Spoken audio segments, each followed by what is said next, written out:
The failure of the ideals of the French Revolution in the last decade of the 18th century, liberty, equality, and fraternity, led the Romantics to move away from the sordid world of reality to the idealized world of beauty, where the finest and loftiest dreams of humanity will finally be realized. The Industrial Revolution and the progress of science and technology in the Victorian era contributed much for the doubts and conflicts among people. In the modern era, it was the devastating experience of the First World War. In the first quarter of the 20th century, that led to make people skeptical and spiritually barren. In the sphere of poetry, the most significant figure is T.S. Eliot, Thomas Stearns Eliot. Born in 1888 in St. Louis, America, he moved to England in 1914 at the age of 25, and in 1927, when he was 39 years old, he chose to be the citizen of England, renouncing his American citizenship.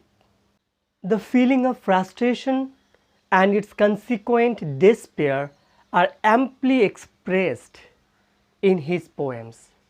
Today, I am going to discuss one of Eliot's poems, which portrays Eliot's concern for a society and culture that lacks faith, humanity, and morality. The Hollow Man, written at various times in fragments and published in 1925 in the collection Poems 1909 to 1925, highlights the chaos of human existence. But before we move on to the line by line explanation of the poem, let us discuss in brief the various tendencies of modern English poetry during the first quarter of the 20th century and the various phases in the development of Eliot's poetic career. I have made some slides and I am going to discuss the thing with the help of the slides. The modern age is one of interrogations, and there is seen a total breakdown of old faith, idealism, and convictions. The entire social fabric has undergone drastic changes with the grave shakes in political, moral, and intellectual affairs. In fact, the modern age appears quite skeptical of the old certainties and values governing Victorian life. Nothing is left stable and free from doubt. Nothing is taken as settled or certain, and there is no conclusive appraisement or even a standard of man's social, moral, or intellectual existence. In such a context, the 19th century idea of the permanence of certain institutions is thoroughly discarded and replaced by the restless sense of universal mutability. The modern age is labeled, and rightly perhaps, as the age of interrogation. The modern scene is dominated by the strong trend to question, examine, and test whatever is accepted and followed consciously. The English poetry in the first quarter of the 20th century is a curious mixture of heterogeneous elements of tradition, and experiment, of imitation and revolt, of the old and the new. After the First World War, English poets revolted against Victorian traditions and experimented a new poetic themes and forms. It is this note of revolt which gives 20th century poetry its distinguishing mark. The appearance and disappearance of different schools and movements over the years can be traced back to this experimentation and revolt.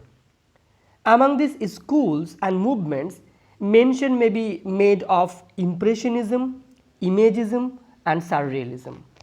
The Impressionists seek to convey the vague, fleeting sensations and feelings by means of novel images and metaphors. The Imagists aim at replacing vague descriptions of the romantic Victorian poetry by exact images. Surrealism seeks to express what there is in the subconscious mind. 20th century poetry is characterized by a stark realism, which is the product of the revolt against the decadent Victorian romantic tradition and the influence of science. A 20th century poet looks at life without the spectacles of romance and paints it with all its words and ugliness. 20th century poetry is marked by a note of despair. This sense of despair is generated by the poet's contemplation of the painful realities of human life, the uncertainty of man's life on earth, the exploitation of man by man, and above all, the catastrophe of the world war and the problem of unemployment and economic distress that followed the war. Despite all the advance of science, religion and mysticism find not an altogether negligible place in the 20th century poetry. In Yeats, we see the revival of Celtic mysticism. T.S. Eliot revived Christian mysticism. Hopkins was a great religious poet. Nature to him is a manifestation of the beauty of God. He saw the evils of the industrial system as man's falling off from God, his rejection of the grace won for him by Christ. Another important tendency of the 20th century poetry is that some of the features of the metaphysical poetry of Donne reappear in them. T.S. Eliot heads the van of the neo-metaphysicals. We find in him the same far-fetched images, juxtaposition of opposites and tendency to startle and surprise. 20th century poetry is also marked by endless experimentations in respect of verse techniques. Modern poets seek to free poetry from the shackles of meter. They seek to approximate the language and rhythm of poetry to those of common everyday speech. Now moving on to the phases in the development of T.S. Eliot's poetic world. Eliot is universally accepted as the greatest poet of the 20th century, with the possible exception of W.B. Yeats. Realism and revolt that characterize modern poetry find their vivid expression in Eliot. His poetry reflects the post-war English society, its disintegration, barrenness, spiritual bankruptcy, disillusionment, despair and terror. His first volume of poems, Prufrock and Other Observations, portray the boredom, emptiness, and pessimism. The Wasteland, published in 1922, is considered one of the most important documents of its age. Based on the legend of the Fisher King in the Arthurian cycle, it presents modern London as an arid wasteland. The poem is built around the symbols of drought and flood, representing death and rebirth. The Hollow Man, published in 1925, is another representative poem of Eliot that treats of the hopelessness and emptiness of modern life. With Ash Wednesday, published in 1930, he enters upon a new phase of poetic development in which he finds hope for man in the religious faith. Four Quartets, published in 1944, records his search for religious truth, which leads finally to a new hope in the Christian idea of rebirth and renewal. T.S. Eliot was also a great experimenter of poetic techniques. He sought to breathe into English language life and vitality by approximating it to common speech and European literary tradition. He made use of conversational rhythms, images drawn from urban life, and myths and legends of the past. Like the imagists, he is also concrete in his use of images. Coming to the title of the poem, Eliot explained in 1935 that he got the title The Hollow Man by combining The Hollow Land, a romance by William Morris, with that of The Broken Men, a poem by Rudyard Kipling. Kipling's poem is a predicament of the Englishmen who were exiled in different colonies.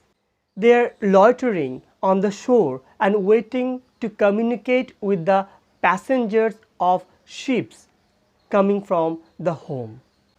It may have inspired Eliot's dramatization of the Hollow Man gathered on the beach of Tumid River, which he described in line number 57 to 60 in the poem. Now, the Broken Men of Kipling and the Hollow Man of Eliot share a sense of failure and exile. Another source of the title is William Shakespeare's play Julius Caesar. In Act 4, Scene 2 of the play, Brutus utters the word hollow man to describe Cassius, who persuaded him to join the conspiracy to assassinate Caesar, but is now not as warm and friendly as he used to be. The title also alludes to Joseph Conrad's 1899. Like Prufrock and the Wasteland, the Hollow Man is also an ensemble of fragments that Eliot has written over a period of time. The poem opens with two epigraphs. An epigraph is a quotation or a saying at the beginning of a chapter or a work intended to suggest the theme of that work. In the Hollow Man, we have two epigraphs.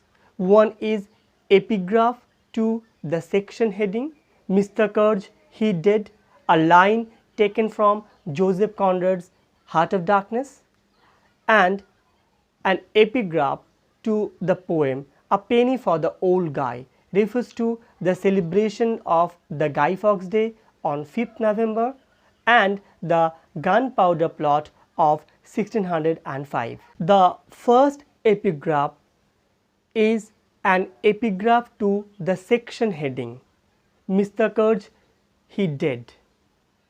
A line uttered by an African servant to declare the death of Mr. Courage, an European agent in Joseph Conrad's Heart of Darkness. In Heart of Darkness, Marlowe, the narrator, recounts his journey up the Congo River, which is reminiscent of Dante's journey into Inferno. Marlowe's mission is to rescue Kurtz, an European ivory trader who has gone to the Congo with the intention of spreading the sham idol of the light of civilization, but ultimately sets himself up as God to the Africans and given to the unspeakable rights.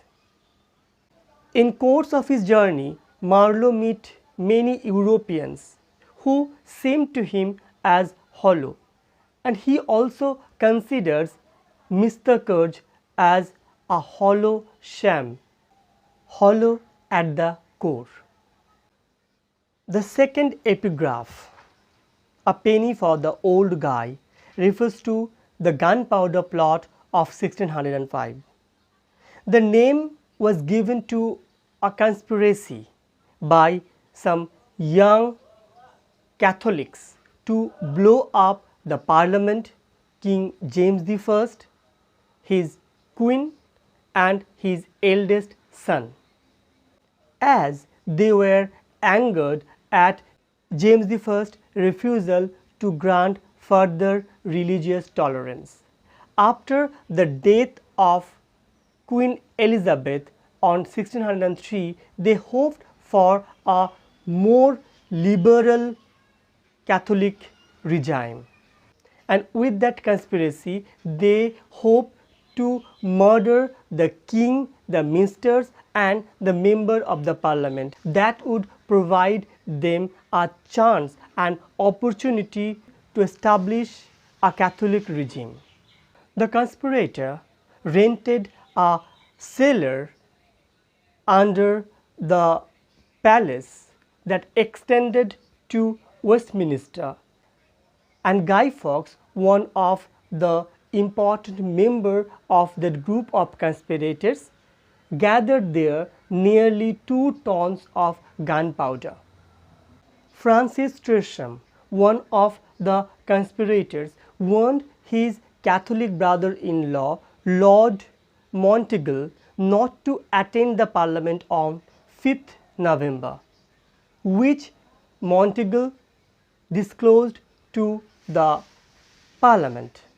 Guy Fawkes was found concealed under the cellar on the night of 4th November, and under torture he disclosed the names of the conspirators. 3 of the conspirators were murdered while resisting arrest, while the others were tried and executed. In January 1606, the Parliament established the 5th November as a day for thanksgiving to people, and it continues to be celebrated as the Guy Fawkes Day.